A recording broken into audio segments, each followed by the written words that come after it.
नमस्कार साथियों। तो आज है 6 अगस्त 2025। दोस्तों, क्वार्टर वन रिजल्ट की मौसम चल रहा है और आज यानी बुधवार को बहुत सारे कंपनी अपने अर्निंग प्रेजेंट किया क्वार्टर वन की।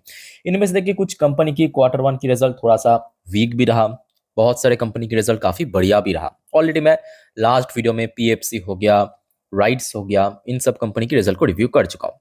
तो इस वीडियो में हम रिव्यू करेंगे लगभग 6 से 7 कंपनी की क्वार्टर वन की रिजल्ट को लेके। सबसे पहले हम बात करेंगे एक ऐसे कंपनी जो कि मेनली टारगेट करता है इंजीनियरिंग सेक्टर या फॉर्गिंग सेक्टर को, but company actually defence sector से ही सबसे ज्यादा रेवेन्यू जनरेट करता है, भारत फॉर्ज लिमिटेड। वैसे तो देखिए आज शेयर क्लोजिंग दिया लगभग 2.11% नीचे आके। अब बाजार क्लोज हो जाने के बाद अभी अभी कुछ टाइम पहले की बात है, कंपनी की रिजल्ट आउट हुआ।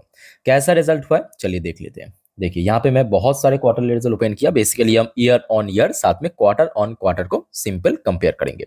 स्टार्टिंग फ्रॉम लेफ्ट यानी लास्ट ईयर जून 2024 में कंपनी की टोटल इनकम था 4106 करोड़ रुपए।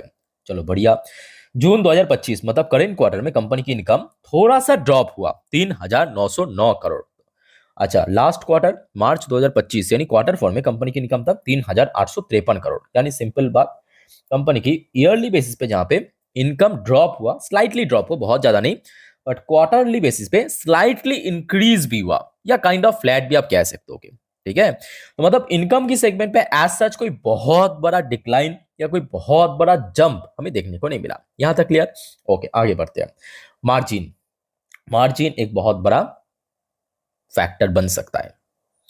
17% मार्जिन रहा कंपनी की इस क्वार्टर में। लास्ट क्वार्टर में 18% था। बैक टू बैक 4 क्वार्टर में 18% था। इवन लास्ट ईयर 18% का कंपनी मेंटेन किया था। इस बार देखिए बहुत सारे वेरियस रीजन है। एक तो ग्लोबल मार्केट में इतना क्या चल रहा है, जो एक्सपेंसेस काफी बढ़ रहा है, रॉ मटेरियल प्राइस बढ़ रहा है, तो जिस वजह से मार्जिन थोड़ा सा श्रिंक कर गया। बट यहाँ पे एक और ट्विस्ट है। ट्विस्ट कहाँ पे है? जहाँ पे कंपनी को लास्ट ईयर में, याद रखना, लास्ट ईयर 2024 की क्वार्टर वन पे लगभग 99 करोड़ की नुकसान हुआ था अदर्स इनकम में। इस बार 50 करोड़ की इनकम जनरेट किया एक्चुअली। ठीक है, और जिसके कारण कंपनी की नेट प्रॉफिट में ह्यूज बदलाव हमें देखने को मिला। और टैक्सेशन भी मैं कहूंगा एक बहुत बड़ा फैक्टर है, जहां पे कंपनी लास्ट ईयर में टैक्स दिया था 42%, लास्ट क्वार्टर में 33%, इस बार 31% टैक्स दिया। और अल्टीमेटली जो ड्रॉप हमें देखने को मिला था इनकम की सेगमेंट पे, वो कहीं ना कहीं बदल चुका है ग्रोथ में। 175 करोड़ की प्रॉफिट से इस बार बढ़ के 284 करोड़ पे पहुंच चुका है, जो कि क्वार्टर ऑन क्वार्टर बेस पे काइंड ऑफ फ्लैट रहा। कोई बहुत बड़ा चेंजेस नहीं, 283 करोड़ और 284 करोड़ इतना ही फर्क है। ओके, सो लेट्स सी कल क्या होता है। अब देखिए बड़े कंपनी है और कल ब्रोकरेज फर्म की तरफ से जैसा रेटिंग एंड टारगेट मिलेगा ऊपर से आप समझ सकते हो।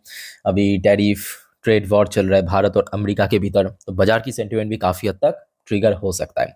अगर सब कुछ ठीक ठाक रहा या न्यूट्रल भी रहा ना, पॉसिबिलिटी है शेयर में फिर से गेनिंग होने का। ठीक है, तो कल इसको नजर रखना। अच्छा, नेक्स्ट दोस्तों हम बात करेंगे एक ऐसे कंपनी जो कि निफ्टी 50 की पार्ट है, बजाज ऑटो लिमिटेड। तो बजाज ऑटो की आज रिजल्ट आउट हुआ। चलिए सबसे पहले हम रिजल्ट पे रिव्यू करेंगे, उसके बाद एक इंपॉर्टेंट नोटिस भी है कंपनी की तरफ से भेजा गया है नेक्स्ट क्वार्टर के लिए। पहले आप देखिए इस बार कैसा हुआ है परफॉर्मेंस।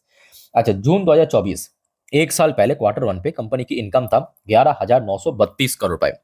अच्छा, जून 2025 मतलब करेंट क्वार्टर में कंपनी की इनकम बढ़ के 13,133 करोड़ रुपए पहुंच चुका है। चलो बहुत शानदार ग्रोथ हमें देखने को मिला। क्वार्टरली बेसिस पे अगर हम बात करें, लास्ट क्वार्टर में कंपनी की इनकम था टोटल 12,646 करोड़, वहां से बढ़ के 13,133 करोड़ रुपए पहुंच चुका। यानी ओवरऑल बात करें ठीक ठाक ग्रोथ रख दिया, ना बहुत ज्यादा ना बहुत कम, ठीक ठाक ग्रोथ कंपनी इनकम की सेगमेंट में रख दिया। चलो बढ़िया।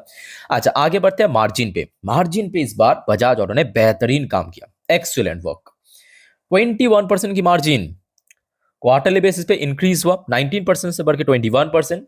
ईयरली बेसिस पर भी इंक्रीज हुआ, तो मतलब इनकम इंक्रीज हुआ, मार्जिन ब्रॉड हुआ। अब देखिए बस हो गया ना, कंपनी की नेट प्रॉफिट भी बढ़ गया। लास्ट ईयर में नेट प्रॉफिट था 1,942 करोड़, लास्ट क्वार्टर में था 1,802 करोड़, इस बार बढ़ के 2,210 करोड़। तो ओवरऑल बात करें कंप्लीट परफॉर्मेंस देखने को मिला बजाज ऑटो द्वारा, इसमें कोई संदेह नहीं है।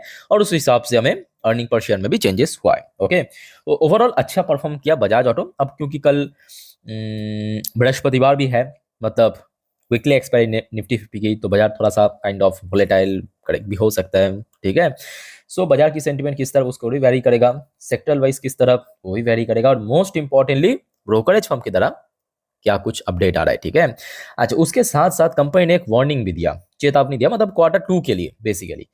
Bajaj auto warn of EV business hit quarter 2 as rare earth. ये आज की डेट में एक बहुत बड़ा समस्या है, ग्लोबल प्रॉब्लम जिसको आप कह सकते हो। रेयर अर्थ मैग्नेट में जो शॉर्टेज हुआ है, खास करके चाइना उसको मतलब सप्लाई रोकने के बाद, तो ये कहीं ना कहीं इंपैक्ट कर सकते हैं। कंपनी ने क्लियरली मेंशन किया है क्वार्टर 2 में। सो अगर इस चीज को ब्रोकरेज ने पकड़ते हुए रेटिंग एंड टारगेट किया तो उस किस्म की रेटिंग टारगेट हो सकता है। अगर परफॉर्मेंस की आधार पे या बेस पे ब्रोकरेज ने रेटिंग किया, टारगेट किया, तो उस किस्म की रेटिंग हो सकता है, ठीक है। तो उसके लिए पहले से मेंटली प्रिपेयर हो जाइए, तो जो भी अपडेट आएगा मैं आपको दे दूंगा तुरंत। अच्छा, आगे बढ़ते हैं। नेक्स्ट इंपॉर्टेंट टॉपिक है ब्लू स्टार लिमिटेड। देखिए, कंपनी मेनली टारगेट करता है एसी सेक्टर को, एसी एयर कंडीशनर, ठीक है। अच्छी कंपनी है, भारत में अच्छा खासा इसका मार्केट शेयर भी है, मतलब एसी सेक्टर में। अब देखिए दिक्कत कहाँ पे है इस बार, वेदर दोस्तों, मतलब लास्ट 2-3 साल की तरह नहीं था इस बार। आई थिंक कि आप लोगों ने नोटिस किया होगा कि गर्मी जो है ना भारत में थोड़ा सा कम हुआ है, कम पड़ा है इस बार, और मानसून जो है, वर्षा जो है थोड़ा जल्दी आ चुका है इस बार, है ना। तो एसी की बिकवाली मतलब सेल जो है वो थोड़ा सा कम हुआ, तो जो कि एक्सपेक्टेड था इस बार ऐसा हो सकता है, वैसा हुआ भी। अब एक और बात मैं आपको बताना चाहता हूँ कि देखिए ब्लू स्टार वगैरह इसको हम ईयरली बेसिस पे ही कंपेयर करेंगे, क्वार्टरली बेस पे जस्टिफाइड नहीं करता, क्योंकि इसके पहले भी हमने देखा था अक्सर क्वार्टर 4 और क्वार्टर 1 में काफी अंतर होता है, काफी गिरावट होता है। सेम चीज इसके पहले 2023 में भी देखने को मिला, 24 में भी देखने को मिला, इस बार भी हुआ है। सो इनकम आप देख सकते हो कंपनी की हुआ है 2,982 करोड़, क्वार्टरली बेस पे थोड़ा सा डिक्लाइन, थोड़ा नहीं काफी डिक्लाइन, और ईयरली बेसिस पे स्लाइटली इंक्रीज हुआ, 2,865 करोड़ से बढ़ के 2,982 करोड़। अच्छा, मार्जिन की बात करें, ये एक बहुत बड़ा पॉइंट, मार्जिन भी जो है 8% से 7% हो गया, बट क्वार्टरली बेस पे कंपनी मेंटेन किया, चलो बढ़िया। कंपनी के नेट प्रॉफिट जो है लास्ट ईयर में था 169 करोड़, इस बार दोस्तों ड्रॉप होकर 121 करोड़ पे पहुंच चुका है। रीजन बहुत सिंपल है, कंपनी की इनकम में ऐसा कोई बहुत बड़ा जंप या ग्रोथ देखने को नहीं मिला, ऊपर से मार्जिन जो है वो श्रिंक कर गया, तो जिसके कारण कंपनी की अल्टीमेटली जो प्रॉफिट बिफोर टैक्स है वही देखिए इतना कम हुआ। ऐसा नहीं कि टैक्सेशन में इस बार कोई बहुत बड़ा बदलाव नहीं हुआ, 25 और 26% की फर्क है, बाकी नेट प्रॉफिट जिस वजह से एकदम से ड्रॉप हो गया 169 करोड़ से 121 करोड़, और क्वार्टरली बेसिस पे तो एक्सपेक्टेड था ऐसा होगा, ठीक है। सो लेट्स सी कल क्या होता है, इसको भी नजर रखना। अच्छी कंपनी है, मोस्ट इंपॉर्टेंटली बहुत ही कंसिस्टेंट रिटर्न देने वाली शेयर है, ओके। अच्छा, आगे बढ़ते हैं। हीरो मोटोकॉर्प, अनदर निफ्टी 50 की पार्ट। हीरो मोटोकॉर्प आज वैसे तो लगभग 1.5-2%, दो नहीं लगभग 1.5% से थोड़ा ज्यादा नीचे आके क्लोजिंग दिया। आइए सबसे पहले चेकआउट करते हैं हीरो की परफॉर्मेंस, क्या हीरो की तरह हुआ या विलन की तरह हुआ। अच्छा, लास्ट ईयर क्वार्टर 1 2024 कंपनी की इनकम था 10,211 करोड़ रुपए। करेंट क्वार्टर यानी क्वार्टर 1 2025 में इनकम में तो काफी गिरावट रहा, 10,211 करोड़ से 9,728 करोड़, जो कि क्वार्टरली बेसिस पे भी म्यूटेड ड्रॉप हुआ है, 9,970 से गिर के 9,728 करोड़। तो ओवरऑल बात करें कंपनी की इनकम गिरा है, बट मार्जिन दोस्तों थोड़ा बढ़ गया।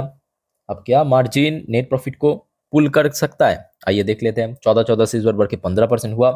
अच्छा, एक और बात आप देखिए, इस बार अदर्स इनकम भी थोड़ा बेटर हुआ, 939 करोड़, जबकि लास्ट क्वार्टर में काफी कम था, लास्ट ईयर में तो बहुत कम था, ऑलमोस्ट 1/4 था, है ना।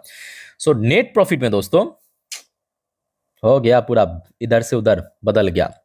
रीजन बहुत सिंपल है, कंपनी की इनकम में तो गिरावट हुआ, चलो ठीक है, बट कंपनी की मार्जिन ब्रॉड हुआ। दूसरा, अदर्स इनकम के थ्रू कंपनी बेहतरीन इनकम जनरेट किया, और वही कहीं ना कहीं फर्क इस बार हमें नेट प्रॉफिट में देखने को मिल गया। 1,706 करोड़ की नेट प्रॉफिट कंपनी जनरेट किया, जो कि इतना खराब इनकम होने के बावजूद भी ईयरली बेसिस पे ऑलमोस्ट 68-69% की ग्रोथ रख दिया, ऑलमोस्ट, ठीक है, लगभग 70% के आसपास। और क्वार्टरली बेसिस पर भी कंपनी बेहतरीन काम किया, जो कि अभी तक के हीरो की रिकॉर्ड में बेस्ट एवर प्रॉफिट जनरेट किया, ओके। सो कल हीरो के ऊपर भी नजर रखना, इनकम भले ही विलेन की तरह हो, बट प्रॉफिट दोस्तों एकदम हीरो की तरह रखा है, ओके। अच्छा, अब आगे बढ़ते हैं नेक्स्ट टॉपिक पे, बट उसके पहले दोस्तों आप सभी को रिक्वेस्ट करूंगा, अगर आपको वीडियो भी तक अच्छा लगा, इन्फॉर्मेटिव लगा, प्लीज वीडियो को लाइक करना, और प्लीज चैनल को सब्सक्राइब करके जरूर रखना, ऐसे इन्फॉर्मेटिव वीडियो हर रोज पाने के लिए। और याद रखना दोस्तों, जैसे कि डोनाल्ड ट्रम्प ने कहा था 24 घंटों में टैरिफ इंपोज होगा, तो फाइनली वो न्यूज़ आ चुका है, जिस बारे में आज रात की 10:30 की वीडियो में पूरा जानकारी आपको मैं दे दूंगा। उसके साथ साथ नेक्स्ट डे मार्केट प्रिडिक्शन और पूरे दिन की शेयर बाजार की अपडेट को कवर करेंगे, एक्सप्लेन करेंगे अच्छे से, ठीक है। तो उस वीडियो को तो मिस मत करना। आइए अब बात करेंगे पिडलाइट इंडस्ट्री, केमिकल सेक्टर की एक बहुत ही शानदार लीडिंग कंपनी आप इसको कह सकते हो। और आज दोस्तों कंपनी रिजल्ट के साथ साथ बोनस शेयर भी डिक्लेयर किया अपने शेयर होल्डर के लिए। आइए सबसे पहले चेकआउट करते हैं कंपनी की परफॉर्मेंस, उसके बाद बाकी बात करेंगे। जून 2024, एक साल पहले पिडलाइट की टोटल इनकम था 3,395 करोड़, वेरी गुड। इस बार जून 2025 करेंट क्वार्टर में बढ़ के 3,753 करोड़ पे पहुंच चुका है, बहुत बढ़िया ग्रोथ रखा। मार्च 2025 लास्ट क्वार्टर में 3,141 करोड़, यानी बहुत ही सिंपल बात, कंपनी जैसे ईयरली बेसिस पे अच्छा काम किया, क्वार्टरली बेसिस पर भी अच्छा काम किया, ठीक ठाक जंप हमें देखने को मिला। मार्जिन दोस्तों काफी ब्रॉड हुआ, मतलब सोने पे सुहागा जिसको आप कह सकते हो, है ना। इनकम बड़ा है, ऊपर से मार्जिन भी 24 से 25 हो गया, क्वार्टरली 20 से 25 हो गया, सोने पे सुहागा। नेट प्रॉफिट, बस बस ये दो सेगमेंट अगर आप देख लिया ना, तो टैक्स अगर ठीक ठाक रहा तो नेट प्रॉफिट आराम से बढ़ जाएगा, मतलब most of the chance. Last year में था 571 करोड़, इस बार 678 करोड़। क्वार्टरली बेस पे तो ह्यूज जंप हुआ, 428 करोड़ से सीधा बढ़ के 678 करोड़। और कंपनी सिर्फ यहाँ पे रुका नहीं है, कंपनी कहा कि भाई अच्छा परफॉर्म तो दे रहा है, बट परफॉर्मेंस के साथ साथ अगर हम थोड़ा सा एक्स्ट्रा बोनस दे देते हैं ना शेयर होल्डर को, तो शेयर होल्डर शायद खुश हो सकता है। और ऐसे कहते हुए कंपनी ने 15 साल बाद, जी हाँ 15 ईयर्स लेटर, 1:1 रेशो में बोनस शेयर इशू किया। एक बार मैं आपको दिखाता हूँ, जस्ट अ मिनट, ये देखिए किधर गया, हाँ यहाँ पर आपको दिख रहा है, ये देखिए 1:1 रेशो में बोनस इशू किया। इसका रिकॉर्ड डेट फिलहाल तो कंपनी फिक्स नहीं किया, कहा कि शेयर होल्डर अप्रूवल देने के बाद ही फाइनल करेगा record date ex date, but 99% chance कर देगा, ठीक है। अच्छा 1:1 रेशो में बोनस ब्रेकडाउन बहुत सिंपल है, अगर कोई निवेशक के पास सिंगल क्वांटिटी शेयर है उनके साथ उनको एक और बोनस मिलेगा, तो मतलब अल्टीमेटली जो नंबर ऑफ क्वांटिटी वो 2x हो जाएगा, दुगना हो जाएगा, 1 2 हो जाएगा, 5 10 हो जाएगा, 20 है तो 40 हो जाएगा, इसी रेशो में आपको मिलेगा, ठीक है। तो कल स्कोर में नजर रखना, अच्छी कंपनी है। ओके आगे बढ़ते हैं दोस्तों, डिविस लैबोरेटरीज 3.5% नीचे आके क्लोजिंग दिया, काफी नीचे गिरावट हुआ।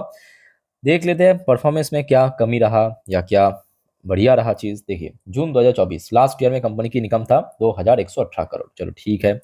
जून 2025 करेंट क्वार्टर में 2,410 करोड़, चलो ठीक है। इनकम थोड़ा सा बड़ा है ईयरली बेसिस पे, बट क्वार्टरली बेसिस पे स्लाइटली डिक्लाइन भी हुआ, थोड़ा सा गिरा है, ठीक है। अच्छा margin year on year base पे इंक्रीज हुआ 29% से 30%, बट क्वार्टरली बेस पे थोड़ा सा डिक्लाइन भी हमें देखने को मिला, 34% से गिर के 30%। अच्छा नेट प्रॉफिट की बात करें, सेम हमें चेंजेस देखने को मिला जैसे कि इनकम एंड मार्जिन में हुआ था, ईयरली बेस पे बढ़िया रहा, 430 करोड़ से बढ़ के 545 करोड़। अनफॉर्चुनेटली क्वार्टरली बेस पे स्लाइटली डिक्लाइन, और यहाँ पे अनफॉर्चुनेट बोलना भी मैं कहूँगा काफी गलत वर्ड होगा, बिकॉज इसके पहले भी हमने देखा था काफी बार Q4 एंड Q1 पे थोड़ा सा यहाँ पे मतलब कम ज्यादा हो जाता है, ठीक है। सो लेट्स सी क्या होता है, तो कल इसको वो नजर रखना। अच्छा ट्रेंट लिमिटेड जो कि निफ्टी की पार्ट है, टाटा ग्रुप की शेयर है, लास्ट देखिए 2 क्वार्टर वैसे ट्रेंड के लिए बढ़िया नहीं था, और यही वजह है कि ट्रेंड लिमिटेड की शेयर में बैक टू बैक डिक्लाइन। सो इस बार देखिए कंपनी की इनकम लास्ट ईयर में था 4,104 करोड़, ठीक है। इस क्वार्टर में बढ़ते हुए 4,883 करोड़ पे पहुंच चुका है, नोट करना। लास्ट क्वार्टर में था 4,217 करोड़, यानी कंपनी बोथ सेगमेंट पे बेहतरीन काम किया, इनकम की सेगमेंट बेहतरीन काम किया। अच्छा आ जाइए मार्जिन, बस मैं आपको अभी अभी क्या कह रहा था, वो हीरो की केस में, ये हीरो नहीं उसके बाद कौन सा था, पिडलेट की केस में, कि एक तो इनकम इंक्रीज हुआ, ऊपर से मार्जिन बढ़ गया, तो यहां से ही पता लग रहा है कि 70% कन्फर्म, 70% की प्रॉफिट में इंक्रीज हो सकता है बड़ा। तो अब देख 17% में पहुंच चुका है, 15 से, तो वही सेम चीज देखिए, नेट प्रॉफिट भी लास्ट ईयर में था 391 करोड़, लास्ट क्वार्टर में था 312 करोड़, इस बार 425 करोड़ पे पहुंच चुका है। ईपीएस भी बढ़ गया, ओवरऑल बात करें अच्छा परफॉर्मेंस किया, ठीक है। लेट्स सी कल दोस्तों इन सब शेयर को वो नजर रखना। अच्छा याद रखिए आज और भी बहुत सारे कंपनी के रिजल्ट आउट हुआ है या आगे होगा, फॉर एग्जांपल मैं आपको बता देता हूँ, जैसे कि हुडको हो गया, जैसे कि इरकॉन हो गया, ठीक है। अच्छा जैसे कि भेल हो गया, ठीक है। तो ये तीनों की रिजल्ट मैं आपको नेक्स्ट वीडियो में दे दूंगा, तो डोंट वरी, चैनल के साथ बट कनेक्टेड रहना और चैनल को सब्सक्राइब करके जरूर रखना। फिलहाल इस वीडियो को वाइंड अप करता हूँ, मिलते हैं नेक्स्ट वीडियो में, टेक केयर, बाय बाय, जय हिंद।